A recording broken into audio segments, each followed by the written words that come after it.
Where's the beef? Here it is. So today I'm going to be trying out another tour of the world. This is something a little more common, I guess. This is slow cooker beef stroganoff. So the thing to note here is that I saw this recipe a million times while looking for other stuff online, and I really didn't want to try it out because, to be honest, it's kind of ugly looking. Like, who wants to eat something that's brown and gray? But a few weeks ago, one of my friends made a recipe like this, and it was actually really, really good. So I thought I might as well try this one and see what we can do with this. This is a Betty Crocker recipe, so I don't know how that one will compare to some of the other like independent food reviewer companies that make their own recipes. So we will see. And you can get all this now for just $17.99. And one thing to note, for the sides or whatever you're topping it with, we can have either like noodles or rice. And so I already have this bag of rice from the Indian recipe that I made not that long ago, so I thought I might as well use up the rest of my rice so that it doesn't expire or start growing creepy crawlies inside of it. But yeah, so once again, I'm using my favorite, the stir-fry cut beef, because I'm lazy and it was really good the last few times I used it, so why not? Other than that, you have to do the usual pain and suffering with yellow onion. Oh, by the way, for some reason, some recipes, like this Betty Crocker one, measure stuff in cups instead of like size. So it says 1 cup of chopped onion. Who the heck is gonna measure out 1 cup of chopped onion? I'm just gonna use the whole onion because I don't wanna waste anything. So yeah, let's go ahead and get started on the usual.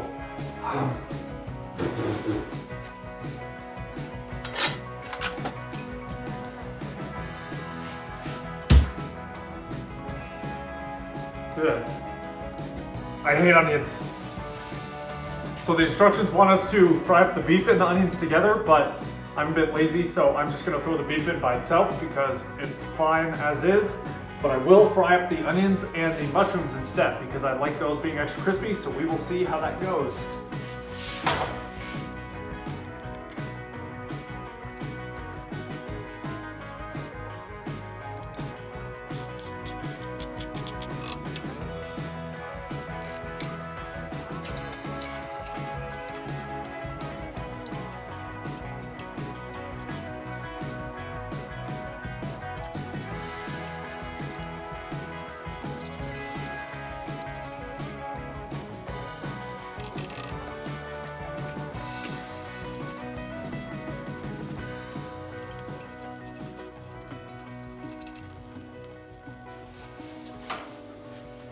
With that done, we are now ready to put everything together.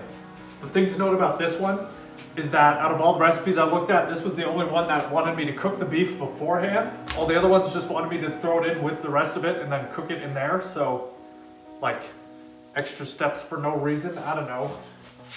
But anyway,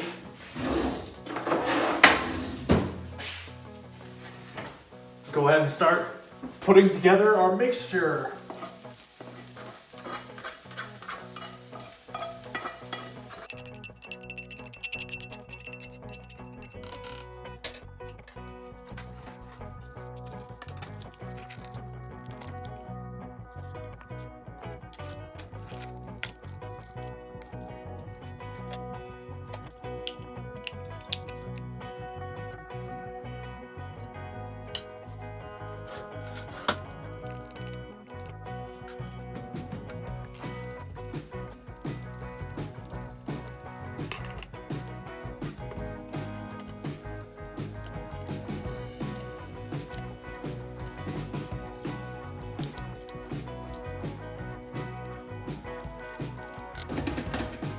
And with that, we now cover it and cook it on low for about 6 hours.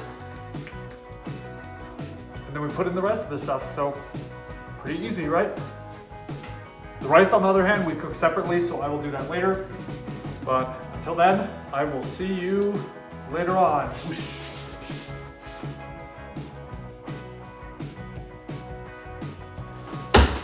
And it's done! All we need to do now is throw in our half a block of cream cheese and our sour cream. So anyway, I will do that.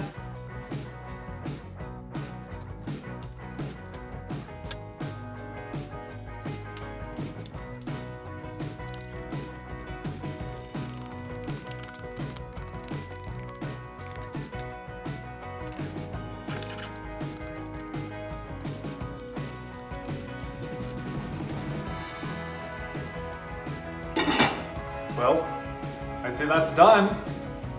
Just as the picture shows, brown and gray. But besides that, it does smell really, really good, so I'm excited to try this one out. Now we got our rice done, and the only thing left is to put it together. So let's go ahead and do that. Look at that. I wasn't joking. Look how ugly that looks. But it smells amazing though. And then I also got my fancy little side salad to go along with it, so you'll be able to see that next week once I make that one. Besides this, I don't really have anything else, so thanks for watching. Feel free to change it up. Let me know how it goes for you. So, this one turned out pretty great. Not too bad. I'd say to change it up for next time, maybe try a different type of rice or try the noodles, because I'm sure the noodles would be a lot better than rice for this one, because that's a very specific rice brand, so it has a certain texture and flavor. But other than that, maybe adding a little more seasonings or some other vegetables and stuff in. I don't know what people usually add along with this, but I don't know, could just use some more flavor in there, but it wasn't bad as is. So yeah, I hope you enjoyed this.